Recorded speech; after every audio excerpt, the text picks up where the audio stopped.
pitch. Swung on and missed a perfect game. High fly ball into right field. She is gone. In a year that has been so improbable, the impossible has happened. Fernando Valenzuela has pitched a no-hitter.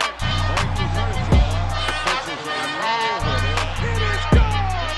It is a walk-off home run for Justin Turner.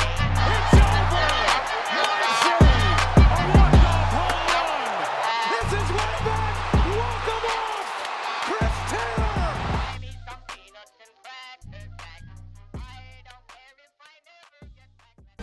Another payoff. Fenny got him with a slider. Ohtani. It's Teoscar Hernandez. Mookie masked. It's a grand slam. It's so simple and game ender. What is up, Dodgers Nation? Welcome to the Dodgers Nation Postgame Show. My name is Doug McKain. You can follow me on X and Instagram at DMac_LA. Thanks for rocking with us after the Dodgers get the dub in Oakland. The last night game at the Oakland Coliseum. The Dodgers win. They shut out the A's by a final score of 10-0.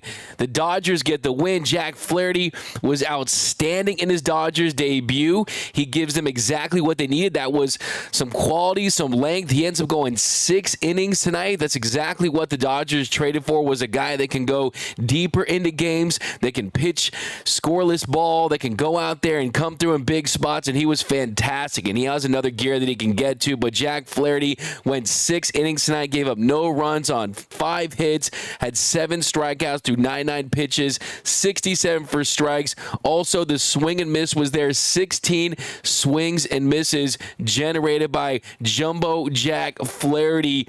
He was great. Michael Kopech had another really, really nice appearance. He went an inning of scoreless ball. Blake Trinan was scoreless in his appearance. And then Kike Hernandez. I've seen enough. Kike Hernandez is the closer of the Dodgers. Okay? I don't think that Dave Roberts went to Kike because it was a blowout and that he was eligible to use him. I think that he went to Kike because he won the win.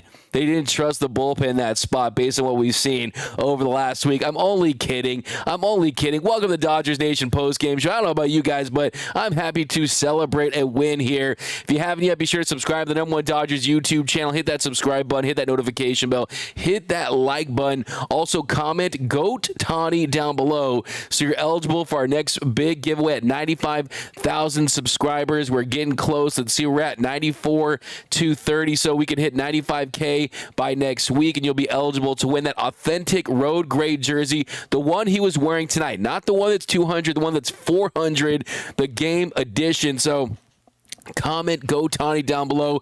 We're going to talk some Shohei because he made history tonight. 30-30 club, and he's going to be in the 40-40 club too. I got news for you. Shohei Ohtani is going to join that 40-40 club, which is a very, very exclusive group. I have some thoughts on that. We're going to break down this whole game, but let me know, one, where you're representing Dodgers Nation from tonight, and also what are your big takeaways from Jack Flaherty's start. Thought Jack Flaherty was great tonight in Dodger Blue. We got BC Yo Dub, we got Ernest in the chat, we got Soph_Drymouth23, BC Go Dodger. I'll give you Let's Go Dodgers for that one.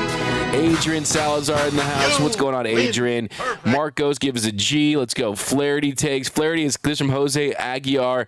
Flaherty is clutch. Dave finally learned to leave him in. What's up, Alex? Hi, right back at you. We're so back. That's from Matt. It's a fire take. Steven over on YouTube. Another Dodgers win. Another night of unrelenting flatulence. Okay, that's a big time, bruh. We got Mookie come back. Hey, we got some good news on Mookie Betts, and Mookie is definitely on the road to recovery, and he could be back very, very soon. Dave Roberts had some comments about Mookie Betts before the game, and the good thing about Mookie is he has not had any setbacks. He's going to be involved in the sim game next Thursday. It's going to include Max Muncy and Tommy Edman, Miguel Rojas. They're going to have pictures from Rancho. So Mookie Betts is going to be back, and you're going to be getting MVP. As great as Shohei Ohtani's been, I still think that Mookie Betts would have won the MVP this season. It had he stayed at shortstop the entire year and performed like he had been offensively. But Mookie Betts could be back. Dave said today that he's feeling optimistic that Mookie Betts could be back around August 12th or August 13th. That's from the great Kirsten Watson over on the X. And if you look at the Dodgers' schedule in August, that would put Mookie back. I mean, how great would it be getting Mookie Betts back into this lineup? I mean, they almost feel like we kind of took him for granted. I mean, what he does for this team, he's the catalyst, but that puts him back for the Dodgers series in Milwaukee. And there's a 4-game set against the Brewers August 12th through the 15th, and Mookie would be back. So that means only tomorrow and 2 more home series, the Phillies and the Pirates, before you get Marcus Lynn Betts back. So that's definitely great news for the Dodgers. Revlo won, hometown kid, absolutely. D-Mac, I'm feeling great, man. I'm definitely going to be healthy now that the Dodgers win. The Dodgers were making me sick the last couple of days, and that's why. No, but on all seriousness, I'm doing a lot better, guys. I know I still sound like Kermit the Frog, but hey, it's not easy being blue. No, but Rosemary Rodriguez, Jack Flaherty, stopper, Kike, the closer, that's a fire take. I mean, Ryan Montez, thank you, $20 super chat. Let Flaherty's Dodgers debut be the starting of a beautiful winning streak. Got some super chats. If you did not see Kike's post-game interview, go and watch Kike's post-game interview when you get a chance. It was awesome because at the end, Kirsten Watson was bringing up Shohei Ohtani and a two-way player, and Kike's response was, Shohei who? And then he goes and he runs off. And even before that, he was talking about how he was getting his sinker going and using his sinker to get ground ball outs. He was criticizing Andy Pages' defense for the single that he gave up. I was listening to the game on the radio, and Rick Monday was talking about his slider, and Tim Neverett, Dodgers radio play-by-play, he pointed out that his slider registered at 44 miles per hour, and then Rick Monday said that's because the wind pushed it. So, love Rick Monday, love Kike Hernandez, and that was incredible. Favorite thing of everything, though, was if you notice the post-game, the victory formation high-five line, Kike was demanding the ball. Kike had the ball. He took it. He put it in his back pocket. So Kike was in rare form tonight. That's my closer, Adrian Sanchez, 499, calling this slump buster. 499 Adrian Sanchez, calling this a slump buster. Here comes a massive run. Things are looking up at Dodgerland. I like the positive vibes. Mitchell had a half-full take there. Alex, I honestly felt bad for Muller, long-ass inning. Yeah, I mean, they bat around and bat around and bat around. I mean, it was definitely not good for the A's, but the Dodgers needed it. Daniel Clark, D-Mac, 30-30, man. Thanks you, Daniel Clark. Appreciate you, my man. We got Kike, Shohei, who, yeah, the Dodgers, they have the best two-way player in all of Major League Baseball on their team. And Shohei Ohtani. That's all I'm going to say. Victor Banos, hi D-Mac. Great debut for Captain Jack, our number 2 starter in the postseason. It's a pretty hot take right there. It's pretty there. Yamamoto does exist. I want to point that out, but I like that take. BC, 10 pitches, 3 outs. I know. He wanted it so bad. He wanted 3 pitches and 3 outs so bad there at the end. And that shows you the competitor. That shows you the showman in Kike Hernandez in that one. And, yeah, he gives up the double to Toro, and he looked frustrated after that first slider that was missing up in the zone. He wanted to fix that. But DC Gotani, Elite _ Jeremiah Gotani, Ray V. Guzman Gotani. Yeah, we're going to talk some Shohei Ohtani here in a little bit. We're going to break down the starts. Denny Cortez says 12 singles, small ball wins games too. It's a fire take. Denny, it's a great point that, dead by paper cuts works as well. You need to throw jabs, too. And tonight, the Dodgers, they scored 10 runs on 14 hits. 12 of those 14 hits were singles. It was singles night up in Oakland, and it was for the Dodgers. And, yeah, absolutely. I mean, that definitely has to be the mindset when you want to pass the baton, when you just want to keep the line moving. Yes, I know a wise man once said, yeah, that was me, if you want the dub, you got to slug. But there are certain points when your offense is flat that you want to go out there and bring out those other clubs in your bag. And we saw that on display today, and it was a big reason why you just blew up on this team late, but most importantly, I mean, you had the doubles from Teoscar Hernandez and Kike. Both had doubles. Kike had one in the ninth, and Teoscar had one earlier in the game. But you look at the early in the game, the scoring got off with Gavin Lux, and Gavin Lux, that top of the third inning.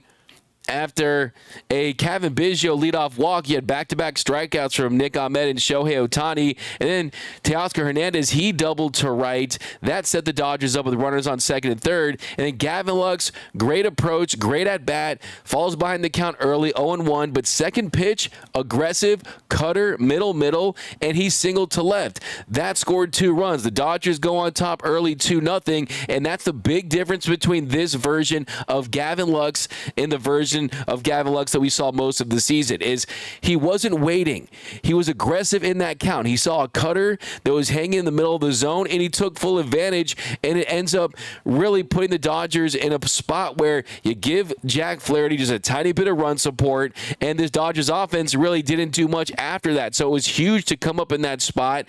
And like Gavin Lux, if you look at July, 937 OPS, and you're seeing this guy come alive, and the reason is the biggest reason why Gavin Lux is having more success at the plate is he's not thinking up there too much. He's just instinctive and he's reactive, and he's taking advantage of pitches early in counts that he can work with, that he can drive in for singles, that he can do damage with as well. So love that from Gavin Lux to get on top early on, give the Dodgers an early 2-0 lead, because the offense has been stagnant of late. We got Lemon A1 at the beginning of our winning streak. Paul Nanny, Shohei is already an all-time Dodgers great, and it's only his first season. Welcome to the 30-30 club. Let's go Dodgers. Let me give you some love for that.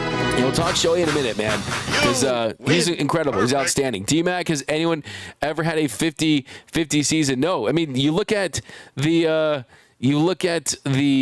seasons. It's rare air. It's very rare air to get to a 40-40 club. I mean, and you look at Shohei Ohtani right now. Yeah, we'll talk Shohei Ohtani. Let's talk Shohei, then we'll talk Jack Flaherty, because I got a lot of thoughts on Jack Flaherty. But this is absolutely massive for Shohei Ohtani to join that 30-30 club. And he ends up with 3 stolen bases on the night, 3 stolen bases, and he just really shows you what he can do on the base pass. I mean, you look at the run he scored late in this one. I mean, on the errant throw, that could really have gone as it almost feels like that could have almost counted as stealing home in that situation, because of just the base running right there and how he was able to impact the game. And when Ohtani reached on that infield single to second, Ohtani scored. I mean, this is someone that really just changes the game on so many different levels of this sport, that it just really is going to have an impact throughout this postseason.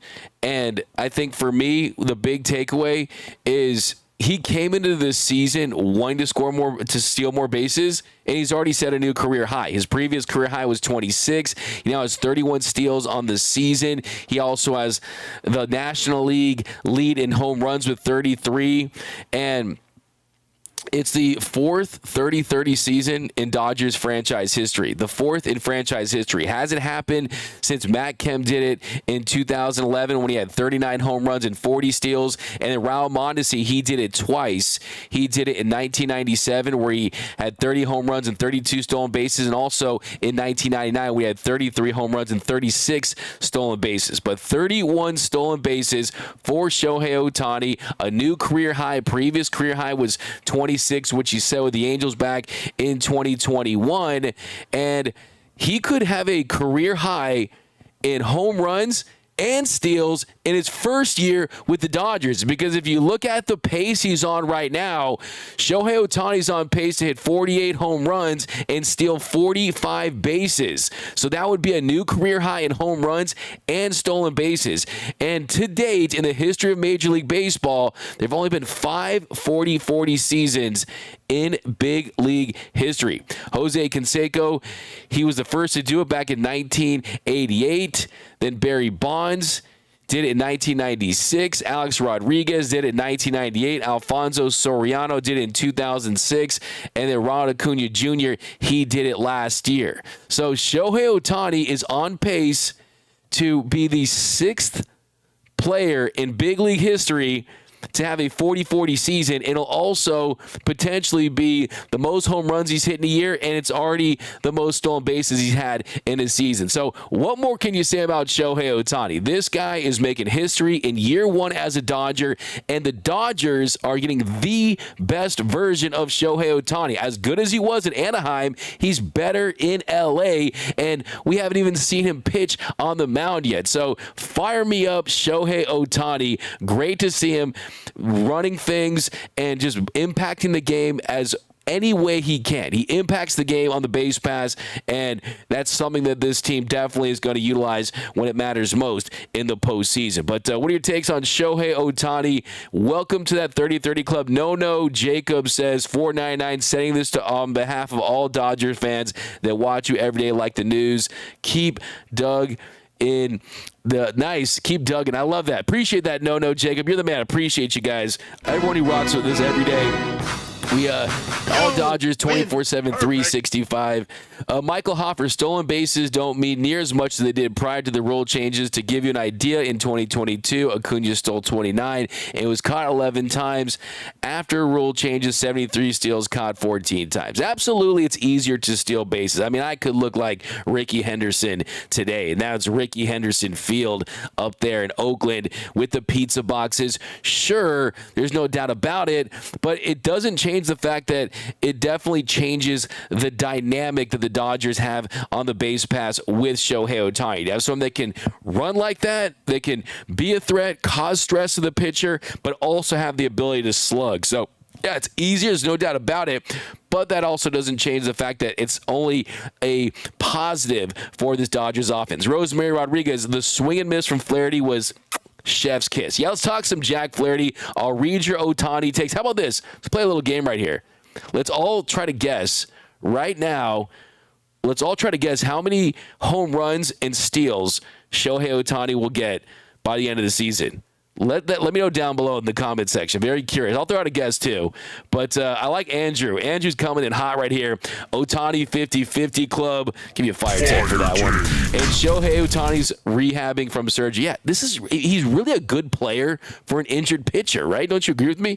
We got Pika Peep. Yup, cheater Ryan Braun stole that MVP from Kemp and Brewer. Apologist Bud Selig chose to look the other way. Pika Peep, I've been down that rabbit hole millions of times on this show. I didn't want to bring it up, but now that you did, yeah, of course. Ryan Braun absolutely stole an MVP, and it's funny because had he just hit one more home run, he would have been a part of that 40-40 club, and they love the round numbers, and he would have won the MVP that year, and all the numbers indicate that he still should have won the MVP that season because he had a better year than Braun did. There's no doubt about it. Mark Ortega, appreciate that. Thanks for rocking with us here on Dodgers Dugout and the Dodgers Nation postgame show. The right field pavilion bringing a bag in here. This is going to the Teoscar Hernandez Extension Fund ASAP, $50. Matt Kemp was the fastest Dodger player to reach 30-30. Matt Kemp did it in the 130 games. Shohei said, hold my beer, and knocked it out in 111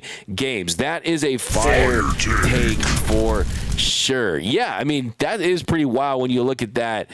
The fact that he did it in 111 games. 111 games for Shohei Ohtani to reach that club.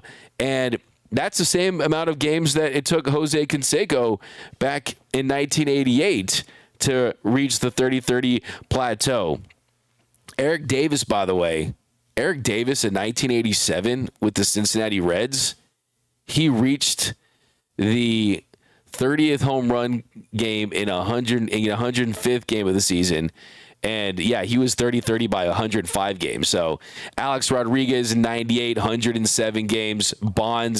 Bobby Bonds, that is, 1973 did in 110 games. But Shohei, one of the fastest, no doubt about it, and certainly the fastest Dodger to do it. So he's breaking records, man, and it's only beginning. It's only the beginning for Shohei Ohtani. Ryan Montez, another super chat. Appreciate you, $10, my man.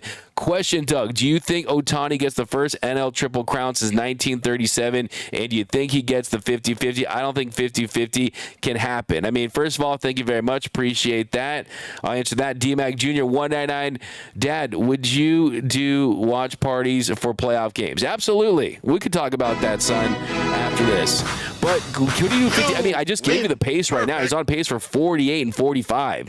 So if we get like a Ohtani explosion, and the thing is, when he hits home runs, he doesn't have opportunities to steal bases, right? Because he's just rounding the bases. But if he does go on a tear from a home run angle, and he's filling up that part of the stat sheet, and you're getting close, I mean, maybe you'll see.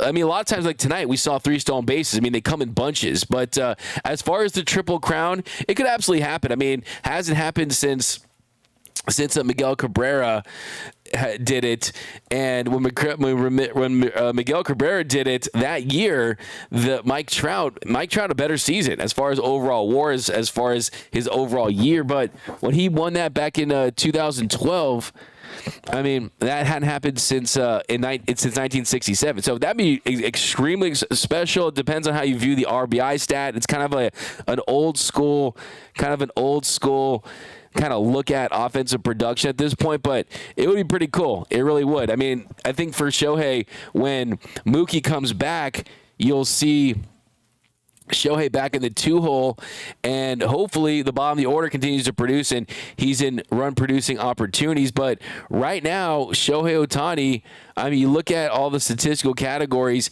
he leads the National League in. He leads the National League in runs, home runs, batting average, on-base percentage, slugging percentage, OPS, OPS plus, and total bases. So, I mean, you just look at that right now, and you really need him to bump up the RBI stats. So, it's definitely possible. It really is. And it's definitely something that even if you are a little new school when it comes to stats, like I certainly am, I mean, it's still a feat that you would definitely want to see him pursue if you get close. And if you look at where he is, Marcell Ozuna with 86 RBIs and Shohei's at 79. So Ketel Marte's right behind him at 75. But he goes on a tear. He could certainly pull away with that because, I mean, batting average, Luis Arraez at 306, Shohei's at 309. And you look at the home runs, Marcell Ozuna's at 32 and 33. So we know that, and Ozuna's really in there too. He's hitting 300. But to answer your question, it's definitely possible. 100%. Why not? I mean, just look at it. I mean, he's right there in the mix in all these categories. He's already leading in 2 of them. And the RBIs is definitely not out of reach. So certainly, you know what? Why not? Let's say it. He's going to do it. How about that? I'm just going to go crazy with it. Tony Ordez, 40-40. Mario says 40. Jake Bogner says 45-39. Pika Peak, 50-40. Good move by Doc on the double steal. That was a great move by Doc there late. And I think that you definitely need to see things like that when this offense is stagnant. More double steals, more of a 2-out, 2-strike kind of approach there just to kind of get things going. I think with your boppers outside of Shohei, with Freddie and Mookie out, Muncy out, Will Smith struggling right now, I mean, definitely it's a good way to go.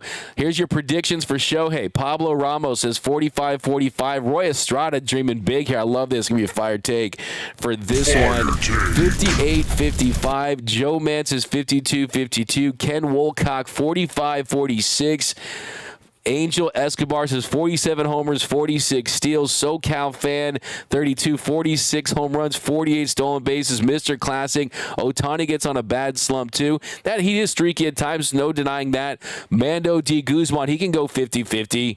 50-50, man. Ruben Flores, 47-46. Craig Osterberg, 43-40. Wow, 47 home runs, 50 stolen bases from Sammy Smith. Okay, so let's talk about Jack Flaherty. And first and foremost, give me your grades for Jack Flaherty's start. Because let's see, we got a super chat. Sammy Smith, 199. Where was Acuna at this time last year for 40-40? I'll have to look that up. But, I mean, he was really on his way. We got to Cole DMAC. Ohtani tired of losing like the rest of us. He took over that inning. Yeah, he absolutely did. Victor Banos dropping 50. Appreciate you. I really appreciate that. Who you think ends up being our closer in the postseason? Wow. You know what? I think Blake Tryon certainly can close games, but I like what I've seen from Michael Kopech. I really do. And I think, look, you're going to get Brusdar Graterol back. You're going to get Evan Phillips and on the track to being Evan Phillips, right? We're going to see Fireman Phillips once again. We saw an encouraging appearance from him yesterday where the effectiveness was back with the fastball. I still think they're going to mix it up. I truly do. I think that it doesn't make a ton of sense to say, oh, that's the guy for the ninth. We're going with that one guy because games can be lost in the 6th, the 7th, the 8th. And you want to mix and match these guys and play certain matchups because, look, sometimes the top of the order and the heart of the order is up and you want to be able to face guys and execute in those situations. But I do think that Evan Phillips, Blake Trinan, Brusdar Graterol, Michael Kopech, though, is the guy. If Michael Kopech pitches lights out for the rest of the way, we know if you want the dub, you've got to shove. And velocity, don't forget Daniel Hudson, too. Daniel Hudson's a guy who has gotten the final out of a World Series. So the best version of this Dodgers bullpen is not with a push-button closer. It's playing the matchups. It's closer by committee because then you give yourself the options. Then you give yourself the flexibility to match guys up earlier or later in game. So the best version is Joe Kelly. I mean, you just want guys that can go out there and step up in big spots. And look, we'll see which of these starting pitchers gets moved to the bullpen, whether it be a Walker Buehler. Does Bobby Milligan opportunity to close games at some point? Does Gavin Stone or River Ryan? I mean, River Ryan could be a lights-out closer as well. So closer by committee is my easy answer, but I think in a perfect world, it's give me a fixed, optimized Michael Kopech that's throwing 101 in the World Series with the adrenaline. That's why I want to see you get the final out. Michael Kopech. Write it down. And by the way, remember I was pushing for, if you guys watch the show every day, I pushed for a Jack Flaherty trade and a Michael Kopech trade literally on June 4th. And everyone told me, Michael Kopech is this, Michael Kopech is that. I told you. You can't teach velocity. You can't teach stuff. You can't improve command, and you can leave a dumpster fire in Chicago and be in a better situation with the Dodgers. So still early, still very, very early, trust me, but so far so good, and I really like what I've seen so far. But here we go. We got David Guzman. We got D-Mac. Will you please answer Urban Era's music question? How did Yoshi's bullpen session go? We'll talk about that in a little bit. I want to talk about Jack Flaherty for the moment, though, because I want to get Jack. I don't want to bury the lead here, but we'll talk about that, though. And Yoshinobu Yamamoto, he did throw a bullpen today up in Oakland. Things definitely are tracking in the right direction, but we have to also see how he bounces back tomorrow for sure. But we got when we have a lineup like tonight out there, just go small ball. Yeah, I mean, you want to tailor it. So here's your grades for Jack Flaherty. So Jack Flaherty making his Dodgers debut. Ken Wolcott gives an A. Roy Estrada gives him an A. B+ from L4E Capo. BC A-. Jake Bogner A+.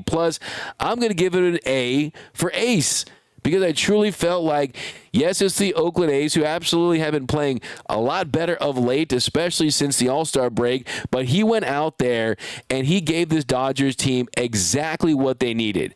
And that is someone that just pitches like a frontline starter, that's not going to get chased early, that's not going to tax the bullpen, that's going to give you quality, and he did just that.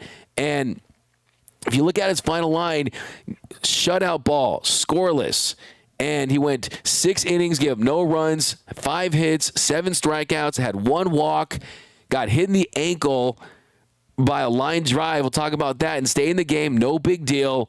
Pitched through some traffic at times, but he was fantastic, and you saw him using all of his pitches, from four-seam fastball, the slider, the curveball. And that is what makes him so successful, is the depth of that slider, the way that the curveball plays off it, as far as the way he tunnels off his fastball. Let's take a look at some of the highlights from Flarity there. I mean, he was great tonight. He really, really was. And you look at the first inning, probably a little bit of nerves. Of course, you're playing with your childhood team, your Dodgers team that you grew up loving, and bottom of the first inning, gives up a single to Butler, 2-2 count, four-seam fastball, bottom of the zone. He singles to right. Then Andujar, he has him down the count 0-2, and he takes a knuckle curve to left. 2 soft singles, though, not hard contact, and then he gets Blade to foul out to third for the first out. Then he gets his first strike out as a Dodger Really nice pitch. Gets the call. Strikes out Rooker looking for the second out, and then bounces back and gets Langeliers swinging on a 4-seam fastball up in the zone. So you look at that sequence right there, and boom. Yes, he gets the call on the Rooker one, but that 95 to Langeliers, that's up in the zone. So that is what this team has been missing, is a starting pitcher that's going out there, working all 4 quadrants of the zone, that's changing eye levels. You get Rooker looking, one of the most dangerous hitters in the sport this season, and he's looking at a 4-seam fastball. Yes, maybe it was a couple inches off the plate. He gets the call. Very next batter gets ahead, and he gets him swinging with the fastball up in the zone. So when you have command of the entire zone, you can operate with 94 and 95 because he's got the nasty slider and he's got the nasty knuckle curve and he's got the fastball command to complement all those pitches, right? So I love what I saw from him. Then the bottom of the second inning, another leadoff single. It was an 8-pitch at bat to Brown. And he leaves a slider a little up in the zone, and Brown singles to right. But then he gets Toro to ground to a fielder's choice to second, and they get Brown. They get the lead runner there. Then Hernandez, he strikes him out swing with a knuckle curve. Really dirty pitch down in the zone. Gets him to chase. And then Schumann, he fouled to first. So gives a leadoff single. Wasn't hurting him. Bounces back, gets out of it. Then you jump to the bottom of the third, a 1-2-3 inning. Just nice, quick, efficient. Then you jump to bottom of the fourth inning, strikes out Rooker swinging this time. So this really was the most impressive at bat for me for Jack Flaherty on the night, because he falls behind the count 3-0. Then he dots a 4-seam fastball, and he's changing speeds. I mean, this 4-seam fastball was at 90 miles per hour, and he's changing speeds on it. And he gets the first strike there, and then he gets him to foul off a slider, bottom of the zone. So he goes up and in, then slider down the zone. He fouls it off. That loads the count 3-2. Then the 6th pitch of the at-bat, he gets some swing on a 4-seam fastball on the outside corner, and that goes for the first out. So great at-bat there. Then he gets Langeliers to fly to left, and then Seth Brown, he has him down the count 0-2, fouls off the 3rd pitch. Then the 4th pitch, he gets an infield single to third. And that play, I mean, nothing much you can do about that one. He gets the Toro, he strikes him out swinging. So really nothing on that play right there. I mean, he gets literally hit in the ankle on a line drive. He stays in the game. It's like no big deal. So you saw that dog in him. He's also my Dodgers dog of the game. Dodger dog of the game. And then bottom of the 5th inning, 1-2-3. Really nice at bat there at the end. He attacks Butler. He gets him swing on a knuckle curve down the zone. So he can get the swing and miss with 4-seam and slider and knuckle curve. That is what makes him such a dynamic pitcher, is he's really tough to have an at-bat against, because he's keeping you off balance the entire at-bat in the entire game, because if he's going to locate that 4-seam fastball, and that's going to make it very difficult to stay back on the slider and that knuckle curve, and he's got great depth to it too. Then bottom of the 6th inning, Andujar was safe at first after an error by Gavin Biggio. So this should have been a routine play. Gavin Biggio, I don't know who he was throwing it to. He was throwing to Dave Roberts in the Dodgers dugout or what, but not a good throw right there. And then Blade, next batter, first pitch, he singles to left. That gives the A's runners on first and second. He ends up walking Rooker to load the bases with no outs. But then here's that dog. Langeliers, he grounded to a fielder's choice to third. And they get the out at home. They get Andujar at home. Really nice play there by Kike Hernandez. Great instincts, great throw. They get the out at home. And then he bounces back to get Brown swinging on a knuckle curve down in the zone. That pitch was money for him all night. And then with 2 outs, bases loaded, first pitch to Toro, he gets him to ground to short. So did have some tension, did have some stress there in that 6th inning, but a lot of that was because of the error there by Gavin Biggio. So I could not be more excited about Jack Flaherty. I mean, Jumbo Jack Flaherty is 100% exactly what this team needed. He now this season, mind you, since the beginning of June, Dodgers starters have averaged less than 5 innings per start. They've been heavily taxing the bullpen the entire month. For months now, it's been like this, and he gives you 6. That's what he does. 19 starts this season for Jack Flaherty. 19 starts this season. 13 of those starts, he's gone at least 6 innings. And he's got a sub-2 ERA since the beginning of May. But Jonah Boss, Dodgers were angry today. Shohei Who from Justine. My new voice, hey man, I'm just, a little sick here. Dave kept Jack in with the bases loaded, 97 pitches. That was a miracle. That's a fire take. That's a comment of the show from Kelly Oshiro. Yeah, we thought maybe Captain Hook would be out, getting Jack Flaherty in that situation, but I think for Flaherty, he's a hired guy that they know is gonna play a big role for them in the postseason. But they also need now because they have to hold off the San Diego Padres and the Arizona Diamondbacks in the division. So it's not like a Giants versus Dodgers race in 2021. Hopefully when Mookie comes back and this team goes on a really nice run so you can get some cushion in the West. But don't kid yourself. They need 6 from Jack Flaherty. They absolutely do. Ohtani about to be a problem for the BBWA. We got David Guzman, 55 home runs and 45 stolen bases. Shohei is going to go on a home run streak soon. Love to see it. For sure, Kelly and Kopech are a lock. Wow, Nick did not see that.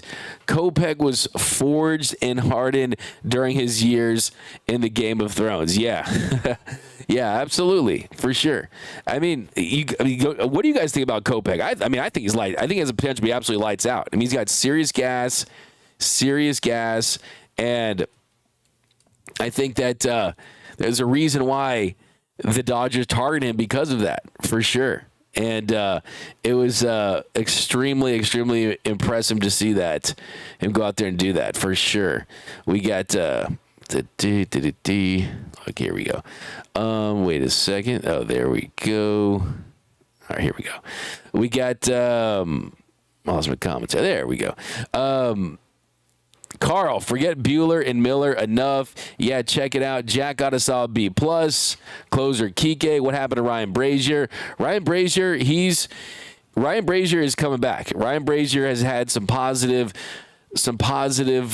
news as far as how he's been able to bounce back. He's been dealing with an injury essentially the entire season. The Dodgers brought him back after he was one of the best relievers for the Dodgers last season.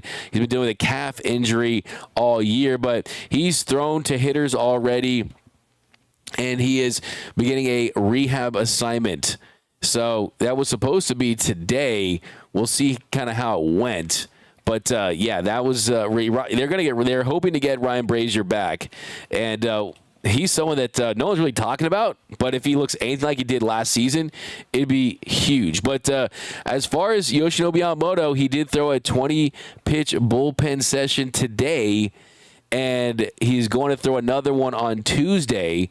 So he hasn't pitched since June 16th. He's been dealing with right tricep tightness or a rotator cuff strain, however they want to label it. It's a small tear, and that Dave Roberts did say that he was excited about Yamamoto's command and his velocity.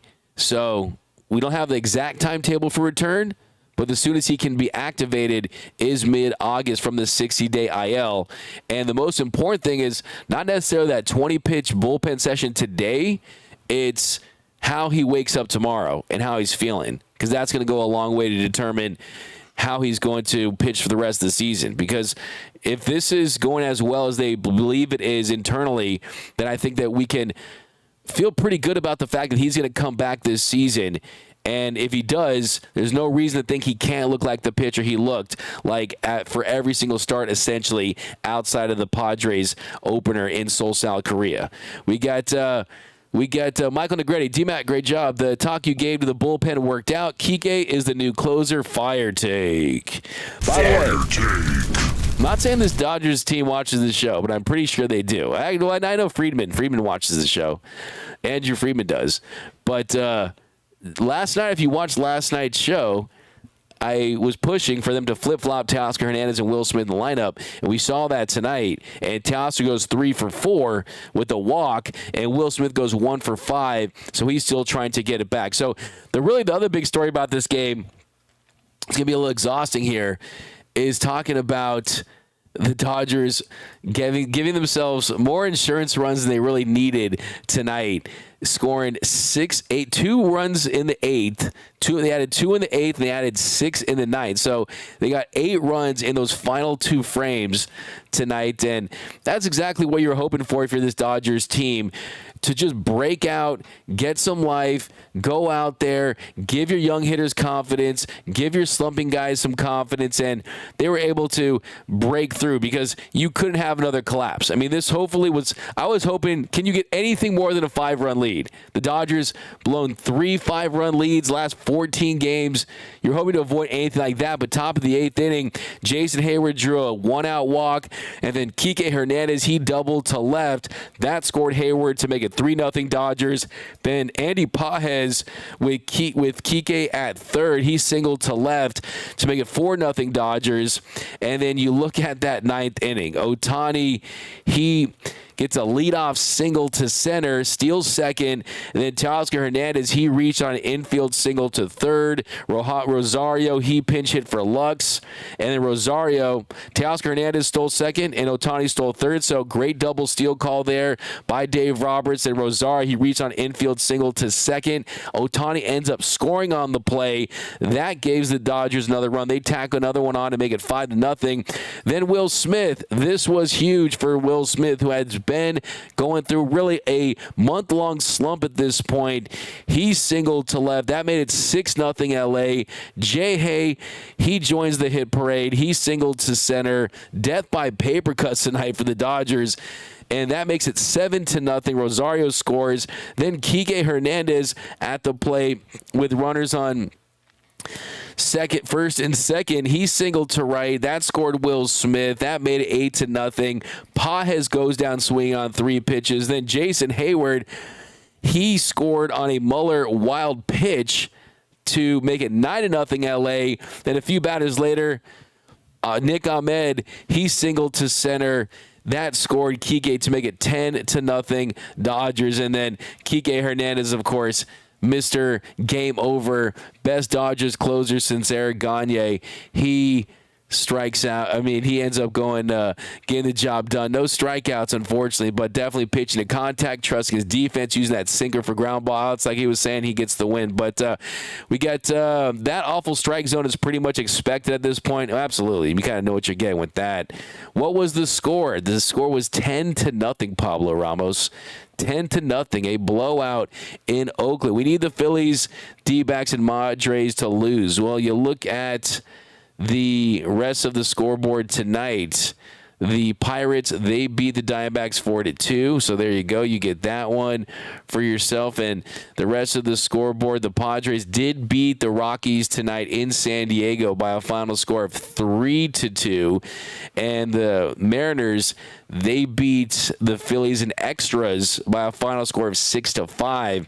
Philly is heading down south to take on the Dodgers for what should be a hyped-up series, but Phillies, they have really, really struggled of late, opening the door to win the National League. I mean, I think for me, this Dodgers team, I hear people out there, let's win 90 games. And yes, this is the first time in a long time that no team's on pace to win 100 games, but you still want to win as many games as you can. You still want to put yourself in a position to sit pretty in your league. And right now, the Phillies, they're 65-45. Dodgers right behind them at 64-47 with the second best record in the National League. The Dodgers are just a game and a half behind the Phillies in the National League West. I mean, in the National League. And if you look at the lead in the West, the Padres, they're only 5 games back in the National League. So, yeah, I mean, everyone's talking about how bad this National League West is. Well, if you look at the National League West and you look at the league, I mean, whoever wins the National League West could win the league. I mean, the Padres just 4.5 games back of the Dodgers after taking those 2 games early this week. So, hey, it could get very interesting down the stretch. The show starts now. Doesn't matter who wins the divisions. That's a spicy meatball. Yeah, dealing with a little cold at the moment. I'll be fine, though. I'm not going to choke, okay? Sackzilla06 D-Mac had it up to here with all these ridiculous comments. Called 911, Kelly Oshiro. D-Mac needs the Heimlich. D-May esophagus. Oh, come on now. D-Mac is getting roasted by his own fans. But, yep, guys, great win tonight for the Dodgers. Tomorrow they go for the series win. But Jack Flaherty was great in his Dodgers debut. And this Dodgers team, by the end of next week, could have the best record in the National League. But thanks again, guys, for joining us here on the Dodgers Nation post-game show. We'll see you guys. Rever says COVID-24. But thanks again, guys. My name is Doug McKain. You can follow me on X and Instagram at DMAC_LA. Well, until next time.